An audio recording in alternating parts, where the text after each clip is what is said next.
निर्वाचन फलाफल आसिबा परे बाहरी पड़िला आश्वस्तिर वचन। ओडिशा रे देखा देइथिबा मोदी लहररू अल्प के बंची जाइछंती बीजेडीर पूर्वतन मंत्री चतुर युव नेता तथा नयगढ़ विधायक अरुण साहू।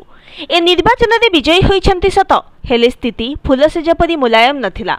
निर्वाचन कमिशन को वेबसाइट रे अरुण को परफॉर्मेंस देखंतु। विजयर व्यवधान मात्र 439 खंड भोट।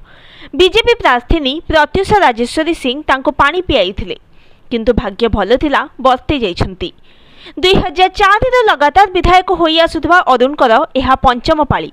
केतेथर मंत्री मध्य से होइछंती, किंतु एकथा स्वीकार करिबाकू पड़िबो जे अरुणकर गड़ दुर्बल हेलानी। धराशायी हेउ हेउ बंचीगला। बहु चर्चित परी हत्या घटना को नहीं अरुण समग्र जिले में बहुत बदनाम होइछंती। एहार प्रभाव निश्चय चलित निर्वाचन में पड़ी, जहाँकि एठारे बीजेडी गड़ को भांगी। जिलार 2टी